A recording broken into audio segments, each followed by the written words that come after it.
Good morning students. आज हम क्षितिज हिंदी गद्य से यशपाल जी की रचना लखनवी अंदाज पढ़ेंगे। इससे पहले हमें यशपाल जी के बारे में जानना होगा।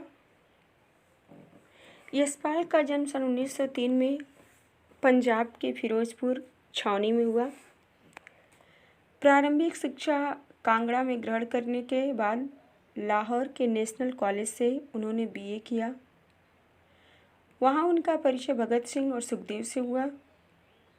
स्वाधीनता संग्राम की क्रांतिकारी धारा से जुड़ने के कारण उन्हें जेल भी जाना पड़ा। यशपाल जी की मृत्यु सन 1976 में हुई। यशपाल की रचनाओं में सामान्य जनता के सरोकारों की उपस्थिति है। ये यथार्थवादी शैली के रचनाकार हैं। सामाजिक विषमता, राजनैतिक पाखंड, रूढ़ियों के खिलाफ उनकी रचनाएं मुखर हैं। उनके कहानी संग्रहों में ज्ञानदान, तर्क का तूफान, पिंजरे की उड़ान व दुलिया, फूलों का कुर्ता उल्लेखनीय है। यशपाल जी का प्रसिद्ध उपन्यास झूठा सच है, जो भारत विभाजन की त्रासदी से युक्त है, जिस समय भारत का बंटवारा हो रहा था, उससे जुड़े तथ्य झूठा सच में लेखक ने वर्णित किया है। अमिता, दिव्या, पार्टी कामरेड, दादा कामरेड, मेरी तेरी उसकी बात यशपाल जी के अन्य प्रमुख उपन्यास हैं। यूँ तो यशपाल ने लखनवी अंदाज व्यंग्य या साबित करने के लिए लिखा था कि बिना कथ्य के कहानी नहीं लिखी जा सकती, परंतु एक स्वतंत्र रचना के रूप में इस रचना को पढ़ा जा सकता है। यशपाल उस पतनशील सामंती वर्ग पर कटाक्ष करते हैं जो वास्तविकता से बेखबर एक बनावटी जीवन शैली का आदी है। कहना ना होगा कि आज के समय में भी ऐसे परजीवी संस्कृत को देखा जा सकता है।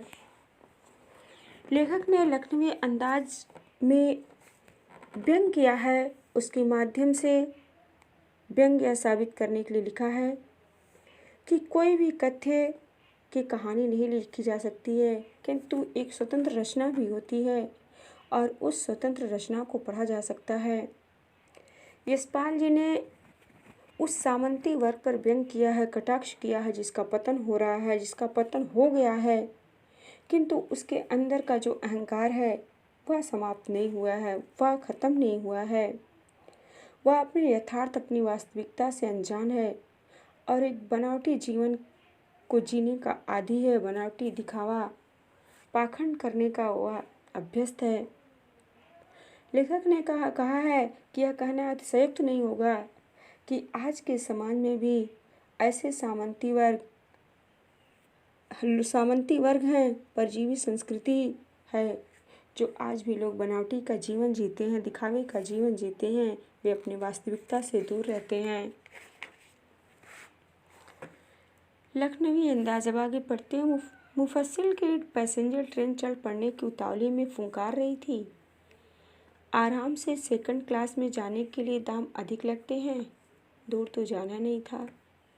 भीड़ से बचकर एकांत में नई कहानी के संबंध में सोच सकने और खिड़की से प्राकृतिक दृश्य देख सकने के लिए टिकट सेकंड क्लास का ही ले लिया। लेखक करे मुफस्सिल से कि पैसेंजर ट्रेन यानी जो सवारी गाड़ी होती है, चल पड़ने के लिए उतावली से फुंकार मार रही थी, आवाज़ दे रही थी। आराम से सेकंड क्लास में जाने के लिए उसके अत्यधिक किराए लगते हैं।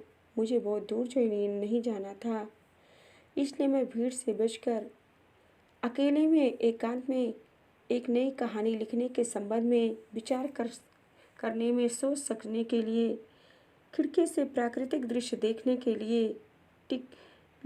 के लिए सेकंड क्लास का ही टिकट ले लिया और अपनी सीट पर जाकर बैठ गया।